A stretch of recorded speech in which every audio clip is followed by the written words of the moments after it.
KUAM News headlines are presented by Calvo's Insurance, protecting Micronesia for 85 years. Matson and the Adai Itano program. Apply at Matson.com and McDonald's of Guam. I'm loving it.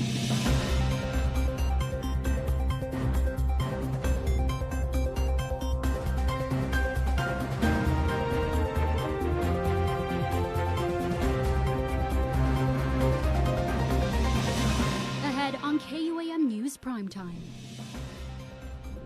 We look into an update provided by the Guam Police Department regarding yesterday's fatal auto pedestrian crash involving a 1-year-old toddler.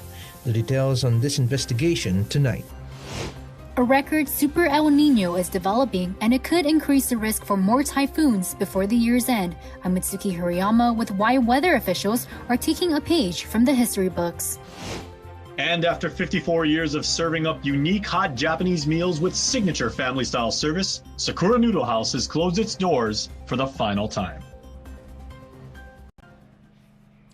Hafide and good evening, Guam. I'm Jason Salas. Thanks so much for tuning in.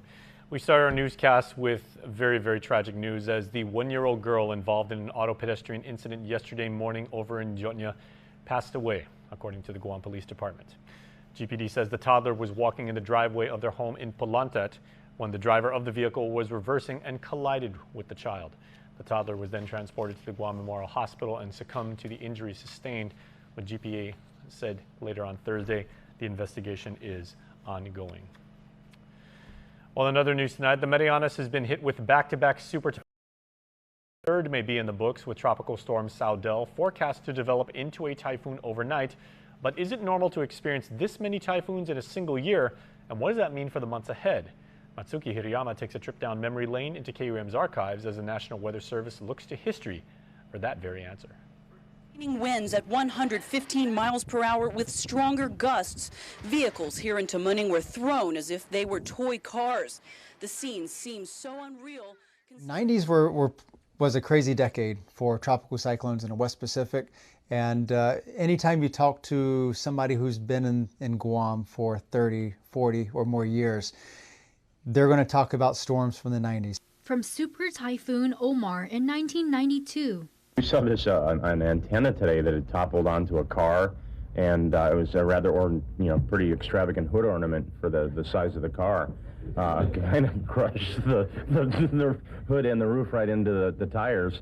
To Typhoon Paka in 1997. These images of Typhoon Paka ripping its way through Guam is now giving way to pictures like these.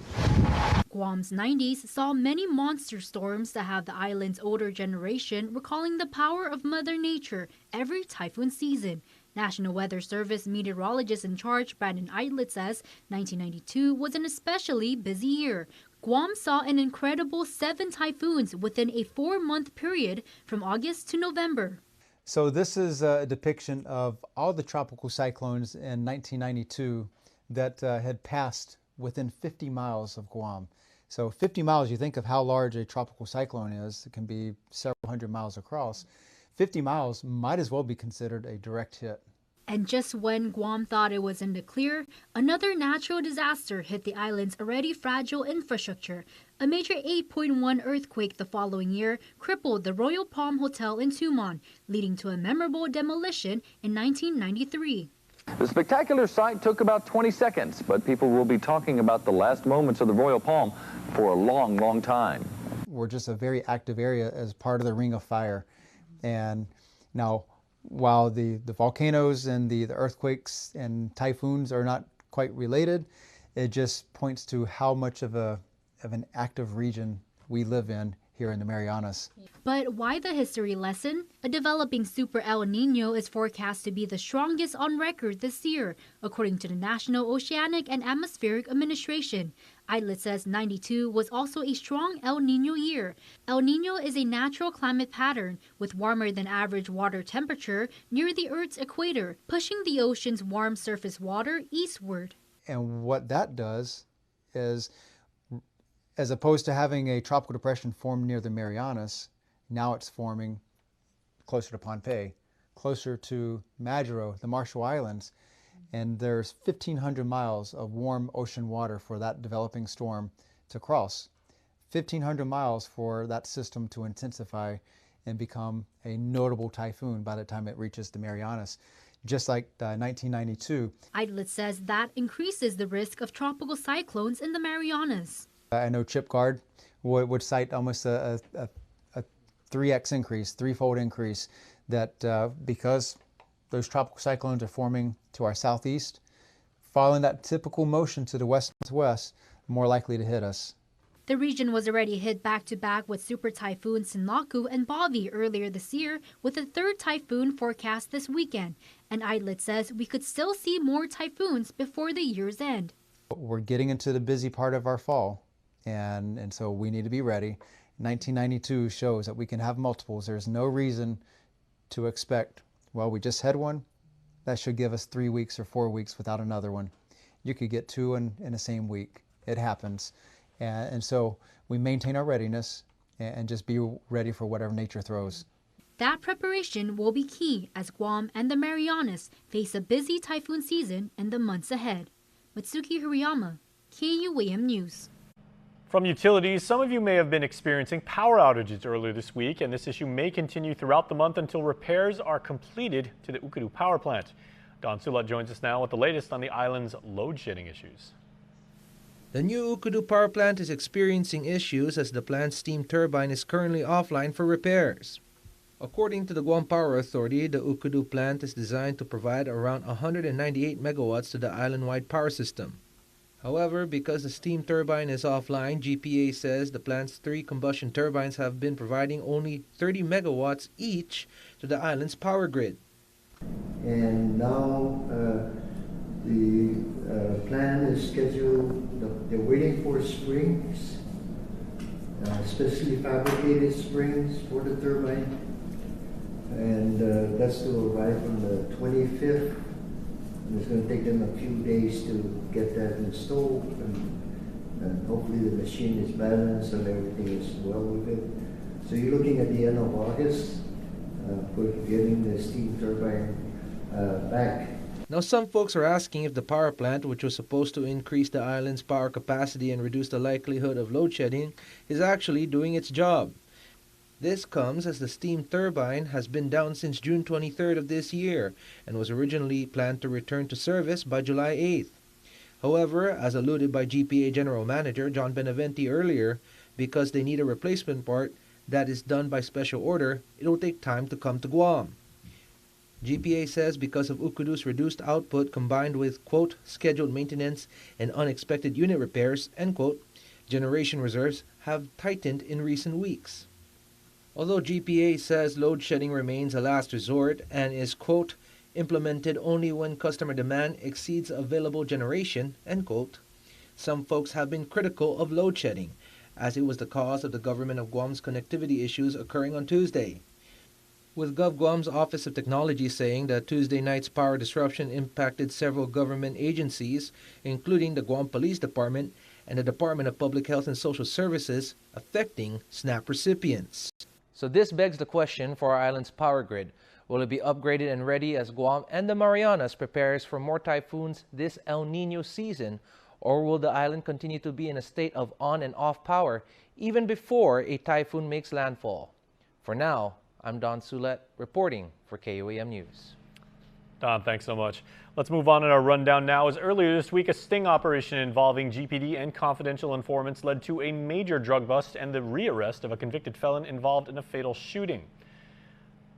32-year-old Matthew Sanagasti Manabusan has been charged with possession of a Schedule II controlled substance with intent to deliver as a first-degree felony and possession of a Schedule II controlled substance as a third-degree felony. Manabusan had been a, quote, target for multiple drug-related activities based on information received by police from multiple confidential informants. Manabusan was previously indicted for negligent homicide in 2021 for a fatal shooting of 25-year-old Joshua Mino in Swamp Road up in Dededo. He took a plea deal and served a reduced sentence before being released from prison in 2024. Now, earlier this month, detectives conducted a control buy using a police informant to purchase meth using $1,500 in DEA control funds. On Monday, a judge issued a no-knock search warrant for Manabusan's home, which was executed Wednesday. Court documents state police seized nearly 600 grams of suspected meth, about 25 suspected grams of clonazepam, almost $1,800 in cash, and a stolen firearm. The suspected meth was field tested, resulting in a presumptive positive test. Court documents state Manabusan admitted to dealing the drugs. The Port Authority of Guam is providing an update in other news regarding the backlog of cargo, as word is getting around that the island's day-to-day operations are at risk due to delays at the port, with medicine and food supplies being trapped inside cargo facilities. KUAM received a video earlier today being distributed in social circles of how there are lines of idle cargo trucks at the port, with these long periods of waiting evidently affecting Guam's vendors for the past several days. Now, according to the port, it is continuing to operate in what they call a recovery environment following Super Typhoon Bobby. The agency says the combination of their gantry crane 6 being down, limited carrier provider chassis, increased reliance on top picks, and reduced topic availability. The cargo backlog is creating what they say as an unusual convergence of operational pressures. Now, in response to the backlog and operational issues, the port says additional technical support is being brought in to assist with the diagnosis and repair of one of the container handling units. And for the next month, they will also track the daily availability of qualified cargo handline equipment operators, along with the number and type of equipment they have available for operation as a means to get a clearer picture of their daily capacity. Now, to remedy the situation, the port has announced late this afternoon that it will be opening the gatehouse on Saturday, tomorrow, giving truckers the opportunity to access and retrieve containers and move cargo into the community. No special service requests will be required for Saturday's open gatehouse. Make sure to check out KUAM.com or all of our social media at KUAM News for the very latest on this story. And please do stay tuned because prime time will continue right after this. You're watching KUAM.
Let's do this.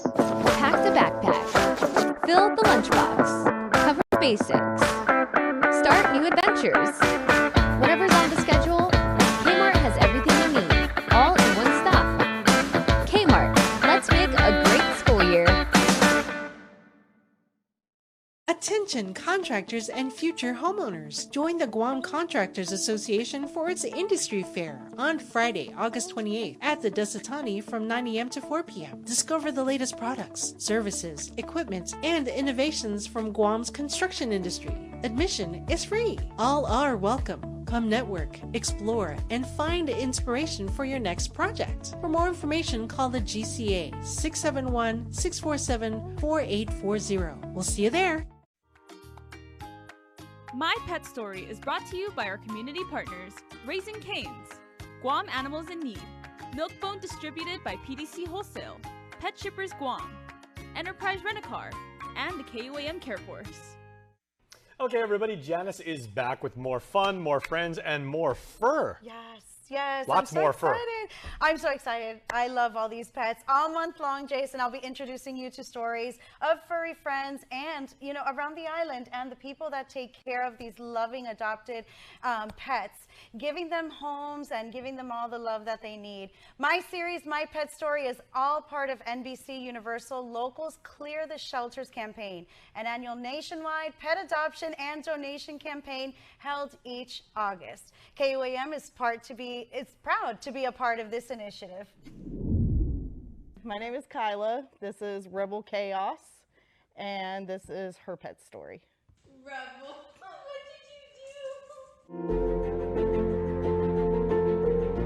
did you do? So this is her story, and what happened was there was a storm that came through, And I happened to see on Facebook, Gain had posted looking for fosters to take the animals in. And there was a litter of 3 that people didn't want to take because 3 puppies was a lot. So we decided to foster. Kept them for about 2 weeks. And then once I was taking them back, I had received a message asking if I would take 2 6-week-old puppies in. Saw the pictures, decided yes, we would keep them until they were old enough to, you know, be spayed and neutered. And then her brother went back. She got a skin infection. Kept her for an extra 2 weeks while we did medicated baths and took her for her checkups at Gain. Once she went back, everybody had been attached to her. So we thought about it, waited, and she was still there after a week. And there was another storm and it broke our heart. So we decided that we were going to keep her. We wanted to just continue fostering, but this little one definitely made it to where we wanted to keep her, so here she is. So some of the challenges of fostering is, you know, you have to take them back. Once you're done, you take them back, and all animals have different personalities. So you want to keep every single one. You definitely, I would have kept my first 3, honestly. Adopting was a challenge because we didn't want to get a pet here. You know, we do have a pet in the States, but it's really hard to get them back home. Yeah, I failed foster. The advice I would give is definitely give it a shot.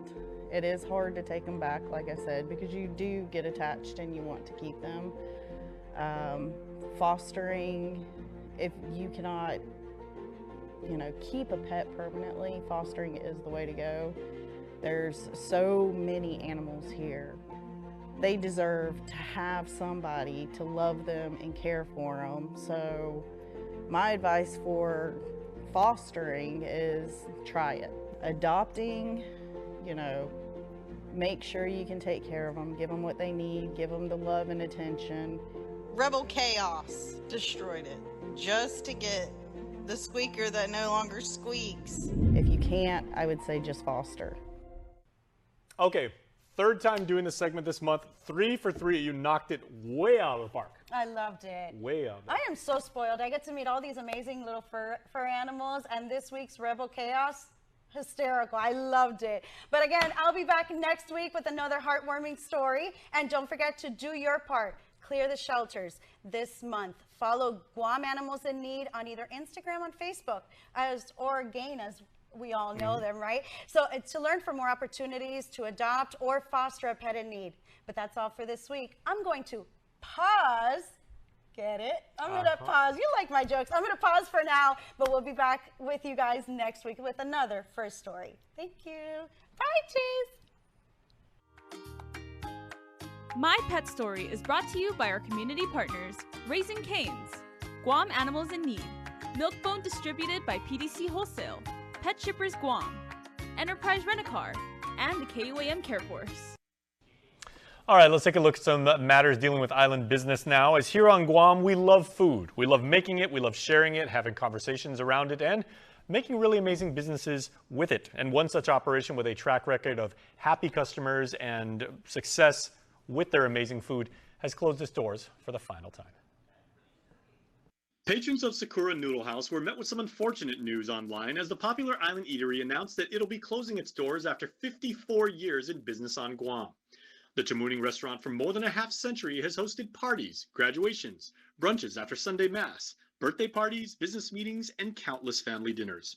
They've also been an employer to scores of locals, many of which stayed within the hospitality industry. Sakura Noodle House had initially planned to close at the end of the month, but based on their announcement, they got a rush of business and were able to use up their remaining supplies, closing operations on Thursday evening. And in addition to heartfelt messages of gratitude from happy customers who've enjoyed amazing Japanese meals there for generations, one of the most common comments on Facebook was, "Can you share the recipe for your salad dressing?" So now that the final diner has been seated and the last barbecue pork has been skewered and served, we send our best wishes to the management for the meals and memories. Now for a look at your world at home. We're taking you downtown to Boat Basin tonight, where we see a fisherman being able to harvest the bounty of the sea.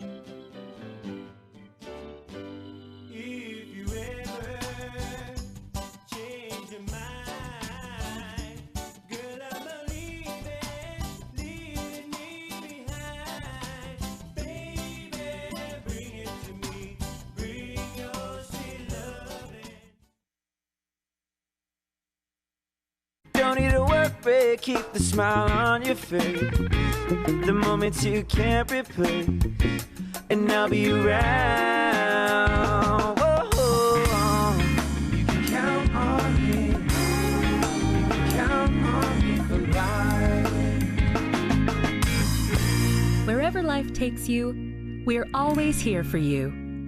Calvo's Insurance. Count on us for life.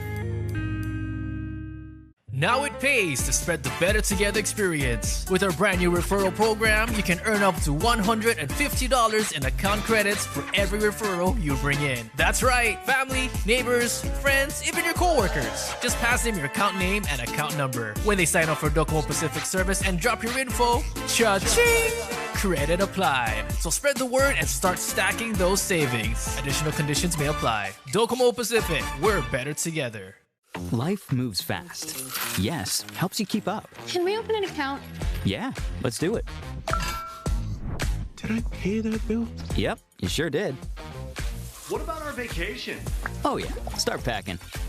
How does anyone afford to buy here? Yeah, we get it, but we can help guide you. I need a bigger space. Can you help? Yes. Because yes is so much more than the answer to a question. First Hawaiian Bank. It all starts with yes.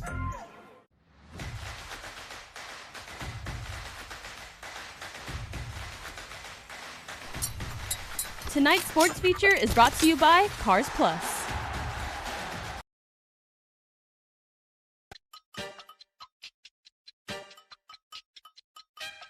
Wesley kicks out. Simon, big three. Oh, baby!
Leslie kicks out. Simon, big three.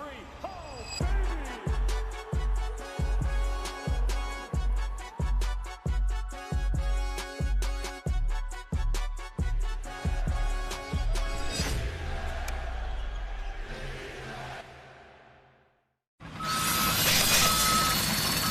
Safety starts with knowledge. Join the Guam Contractors Association for the 2026 GCA Safety Conference. Thursday and Friday, August 27th and 28th at the Dusatani Guam Resort Ballroom. This two-day conference features valuable safety training for all industries, helping create safe workplaces for the government, military, private sector, and our entire community. The conference is open to the general public. For registration and more information, call the GCA office at 647-4840. Be safe, Guam. Freedom, that's a cheap thing. Freedom to ignore this, that's a cheap thing. Sacrificing facial hair to nature and involuntary blood donations, cheap things. No one signs up for an 800-pound bear chase, but if it happens, cheap thing. VIP parking, exfoliating, treating gravity like a suggestion, saying it'll dry. Free-range parenting, forgetting if that's a moose or an elk, all cheap things. Remembering without saying it, couldn't be more of a cheap thing. Sweating your tail off, freezing your tail off, an American saving another American's tail. Cheap things. Making a cheap vehicle for only people with cash like him? Not a cheap thing. Or confusing capability with unaffordability? No, not a cheap thing. Making adventure affordable? Now that's a cheap thing. So we're bringing you more cheap things this year, because cheap things should be everyone's thing. Foodie Call is served fresh, presented by Pepsi. Lunch, better with Pepsi. Happy day, guys. Welcome back to another edition of Foodie Call. I'm Shaylee, and I'm here at Bantai. And I have a lot of food in front of me, but I'm gonna pack some for the office. We got chicken pad thai, fried chicken, it looks super crispy, papaya salad, and then their chicken red curry. I'm so excited. Okay, let's start with the salad. Ooh, looks good. Should I grab a bunch of everything? Oh, that looks good. Cheers! It has a spicy kick to it. Obviously, it's Thai food. It's really good. It also has like a vinegary sort of style. I'll give it a 9 out of 10. Let's move on to the next one. Honestly, I feel like every time I come to a Thai restaurant, I have to order a pad thai. It's just a classic. And I use it for like my carbs instead of rice sometimes. Squiz. Ooh, and this is chicken pad thai. Cheers.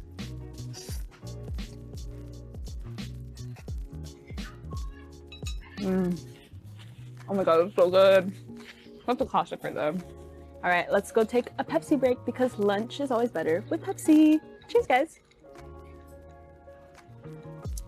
Okay, Pepsi, so good, so crispy, straight from the can.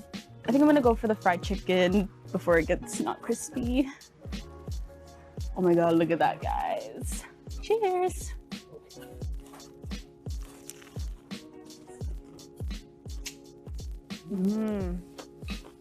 Oh yeah, oh yeah, oh yeah. That's getting a 10 out of 10 for me. Actually, 11 out of 10. Moving on to our last dish, the chicken red curry. Cheers. Oh my god, that's like perfect right now because it's super rainy. It's like a nice warm. Ooh, that is 10 out of 10. Have to finish off the meal with Pepsi. All right, this whole thing, 10 out of 10. All right, guys, that's going to wrap up another edition of Foodie Call. Thank you to Pepsi for sponsoring the segment, and thank you to Bantai for taking care of us.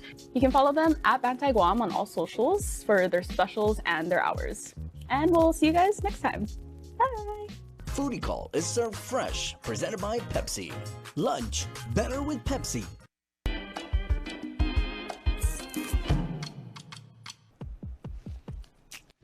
News bites for you on a Friday night, everybody. What is happening at GPO? Here's the answers you seek. Make sure to swing by because all August long we have a wonderful events going on there. You can see live Chamorro dance. Make sure to go check it out every Saturday at 2 in the afternoon. Make sure to check it out. A pop-up shop, so you are going to find good stuff and save a lot of money and get a live taping of PBS Kids Live. The OG Golf Challenge is coming up. The end of the month is really coming fast, so we want to make sure that you can get maximum distance off the tee, and I hope you've been working on your game because UOG has preparing Country Club of the Pacific down in Talafofo, and we will see you there in God's country. And then the annual Global Veg Run celebrates not only fitness, but also eating better, preparing food better, living better, feeling better. That's what the Veg Run is all about. Eat more veggies, everybody. Eat more salad. It's good for you. You know what's also good for you? Your birthday shout-outs tonight.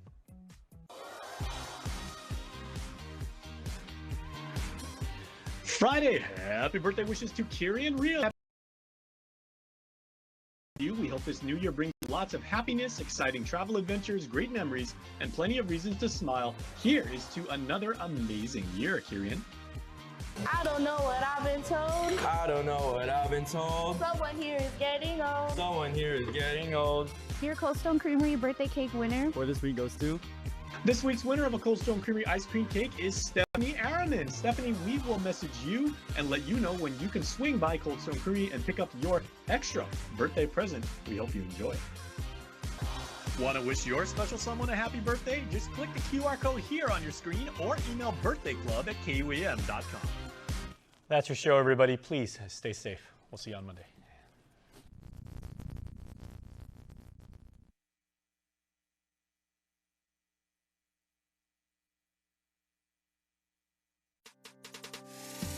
It's the One Micronesia Show.